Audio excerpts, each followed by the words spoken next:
with the same line, that we ended with last week, where Jesus stands after reading the scroll from the prophet Isaiah, and he says, "Today these words have been fulfilled in your hearing." And you remember the words.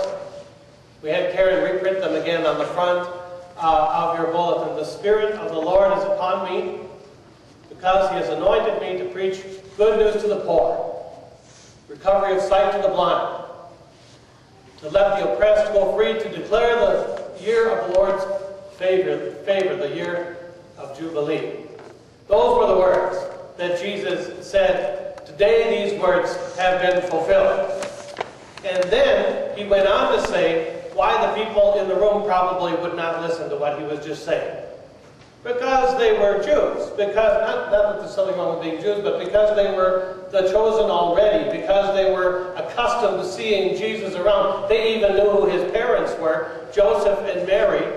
Because they saw him and they knew him and they thought they knew all about him. And because they, like us, couldn't possibly imagine God doing something powerful through someone who they already knew. You remember last week I was picking on Bill? That's the issue. That's the issue. I mean, it's one thing if someone comes from out of town. If someone were to ride in on a white horse from Babylon. If someone were to come from Egypt. If someone were to come down from the tribes in what was Europe at that time. If someone were to come from those places and say, "I have a word from God," then a crowd would probably gather around and at least listen. And if their hearts were touched, maybe even follow. But this was Jesus. He grew up in that place. He was a child of that town. They knew who he was. Like Bill.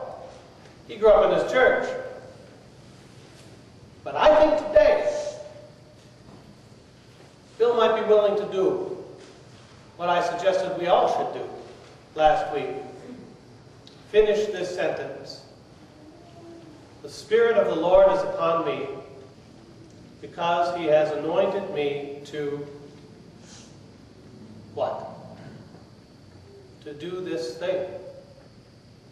I would expect that the thing that God has anointed you to do is consistent with, is in line with, is in a supporting role with, preach good news to the poor, bring recovery of sight to the blind, to let the oppressed go free, to declare the year of the Lord's favor. I would expect that how you and I would fill in that sentence, "The Spirit of the Lord is upon me because he has anointed me to," would be consistent with that, but maybe not exactly the same. Because you're an individual. And God works in you in a somewhat different way from how God works in the person sitting next to you, or from how God works with your spouse or with your children. I would expect our answers would be consistent, but not the same. But how do we find the answer to the question if we're perplexed about it? "The Spirit of the Lord is upon me because he has anointed me to." How do we actually find the answer to that question if we're sitting here in the room right now and thinking, "I don't know. I don't know. I never thought about it." How would we discover the answer?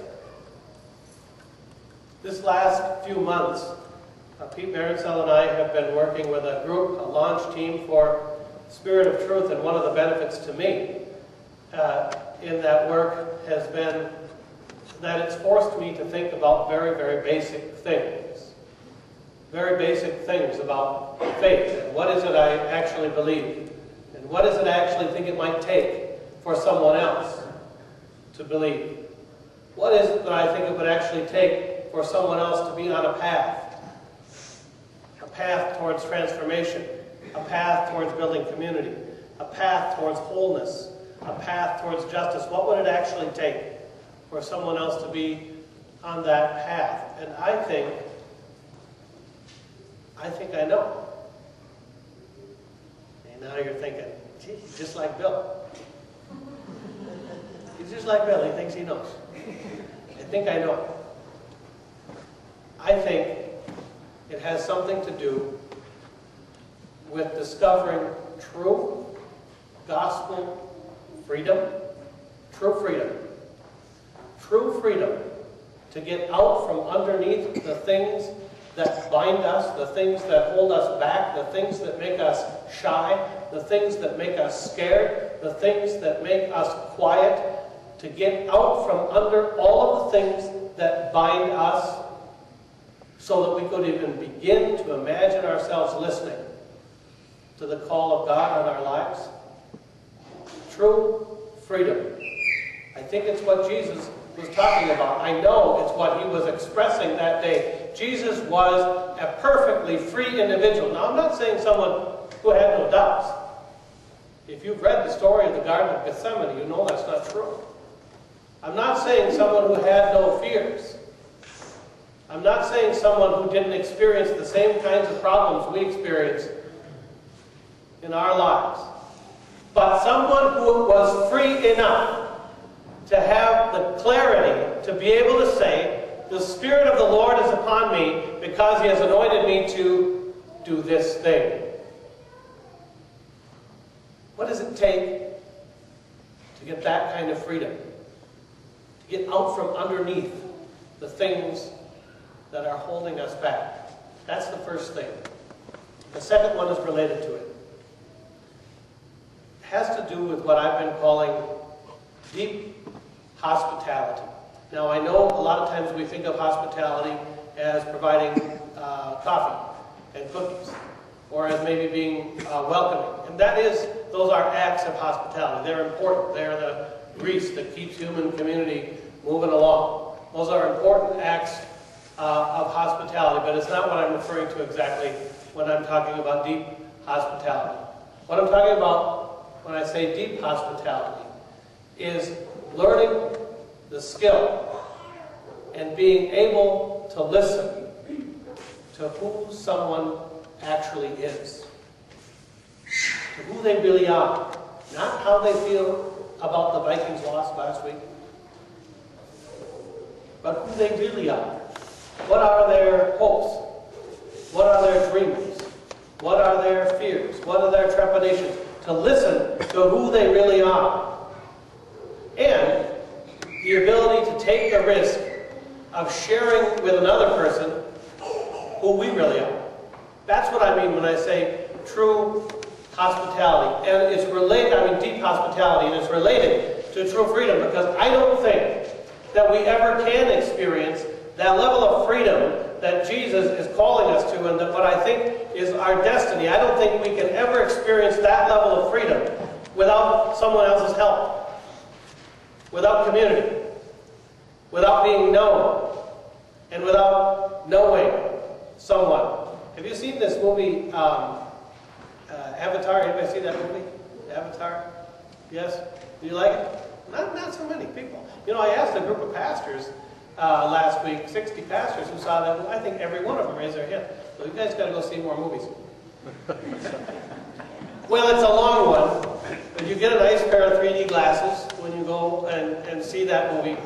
And for those of you who have seen it, the name, can somebody help me with, what's the name of these people on this planet? Na'vi?